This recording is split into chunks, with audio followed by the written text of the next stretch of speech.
Bonjour les amis de Facebook, tous les Facebookiens et toutes les Facebookiennes. Alors aujourd'hui, je vais vous lire un passage dans Matthieu, donc Matthieu 1, Matthiahu, puisque j'ai une Bible juive, donc ça me permet de me familiariser avec les noms hébraïques. Donc voici la généalogie de Yeshua le Messie, fils de David, fils d'Abraham. Abraham fut le père de Yitzhak. Yitzhak fut le père de Yaakov. Yaakov fut le père de Yehuda et de ses frères. Yehuda fut le père de Péretz et Zéra. Leur mère était Tamar. Péretz fut le père de Hetzron. Hetzron fut le père de Ram. Ram fut le père d'Aminadav. Aminadav fut le père de Nashon.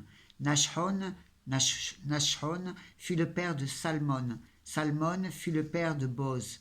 Sa mère était Rahav. Boaz fut le père d'Oved. Sa mère était Ruth. Oved fut le père de Ishaï. Ishaï fut le père du roi David. David fut le père de Shlomo. Sa mère était la femme d'Uri. Shlomo fut le père de Rehavehan. Rehavehan fut le père d'Avia. Avia fut le père d'Asa. Asa fut le père de Jehoshaphat. Jehoshaphat fut le père de Joram. Joram fut le père d'Uziyahu. Uziyahu fut le père de Yotam. Yotam fut le père d'Achaz. Achaz fut le père de Hizikiyahu.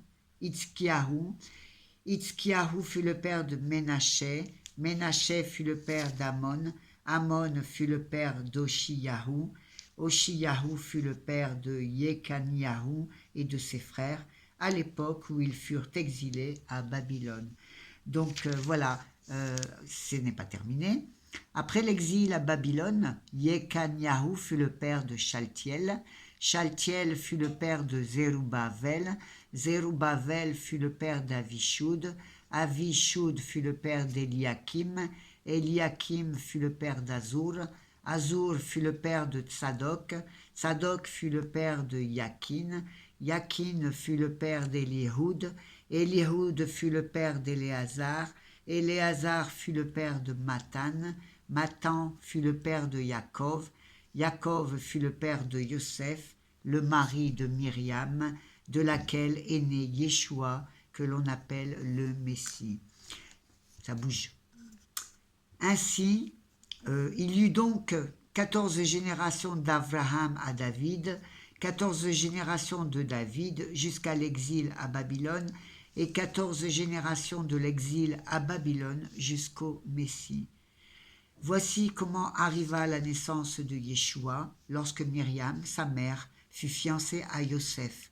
Avant qu'elle n'ait vécu ensemble, elle se trouva enceinte par le roi Kodesh. Yosef, son futur mari, était un homme droit. Il décida de rompre les fiançailles discrètement plutôt que de tout étaler sur la place publique et lui faire honte.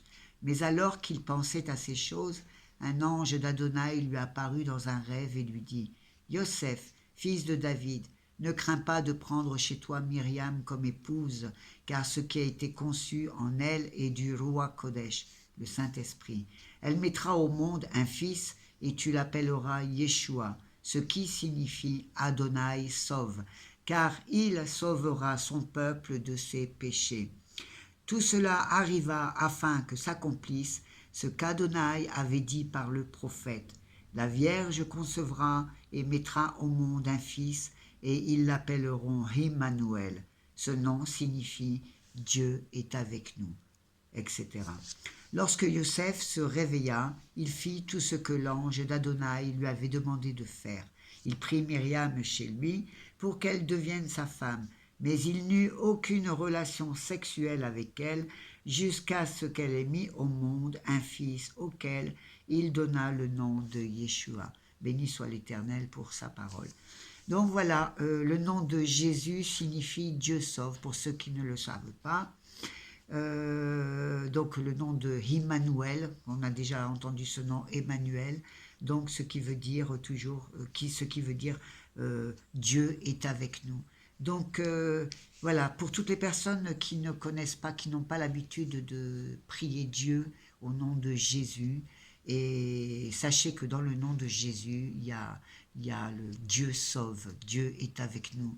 Et moi, je vous partage ça parce que quand j'étais à Marseille et que j'étais touchée par le Saint-Esprit, vraiment par la puissance du Saint-Esprit, enfin, qu'il y a eu de nouveau la manifestation plutôt du Saint-Esprit, parce que j'ai été touchée par le Saint-Esprit alors que j'étais dans une église américaine, enfin une église qui faisait partie du Capitol Worship Center, et la présence, le Saint-Esprit est venu et survenu sur moi, et la présence de Dieu est venue sur moi, et c'est ce qui m'a conduit petit à petit à réfléchir et à découvrir, à chercher la vérité, et donc à lire la Bible au fur et à mesure, et à découvrir et à voir les miracles de Dieu dans ma vie, dans la vie des autres, etc. Et donc quand j'étais à Marseille, je me souviens que le Saint-Esprit me disait toujours, chose que je ne comprenais pas à l'époque, Dieu, donc le Saint-Esprit me disait Dieu dans le nom de Jésus-Christ. Donc déjà, il me révélait ça, que dans le nom de Jésus-Christ, il y avait le nom de Dieu dedans, Dieu sauve, etc.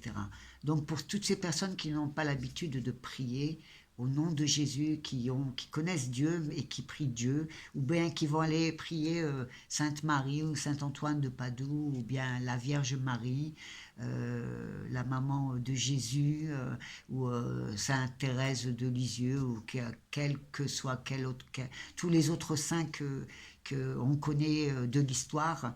Donc c'est pour vous rafraîchir la mémoire là-dessus, et pour vous faire comprendre que non, c'est pas le nom de Saint Antoine de Padoue ou tout autre saint canonisé par l'Église catholique qui va répondre, qui va vous sauver. Voilà, qui va vous sauver. C'est le nom de Jésus, c'est le nom de Yeshua HaMashiach. C'est lui qui nous sauve, il nous sauve de nos péchés et il nous conduit dans la liberté, dans la vraie vie, et puis il nous conduit à connaître la parole de Dieu, et à avancer, à cheminer avec Dieu. Dieu est avec nous. Voilà, dans le nom de Yeshua, Dieu est avec nous. Donc voilà, donc Dieu vous bénisse au travers de ce passage, et au travers du nom de Jésus-Christ, soyez bénis. Et puis voilà, à bientôt. J'espère que ça aura apporté quelques petites précisions à des personnes qui n'ont pas la connaissance du nom de Yeshua, et la connaissance la connaissance de Jésus-Christ en profondeur, et au travers de sa parole aussi, parce que sa parole est là pour nous confirmer et nous conduire dans la connaissance de toute la vérité aussi, et par son esprit aussi. Donc si vous n'avez pas reçu le Saint-Esprit, demandez-le au Seigneur, demandez-le à Dieu, parce que le Seigneur vous accordera le Saint-Esprit afin qu'il puisse vous guider dans votre vie et dans la vie de vos proches, et que vous soyez vous aussi un témoignage vivant par la parole de Dieu. Au nom de Jésus-Christ, soyez bénis. Amen.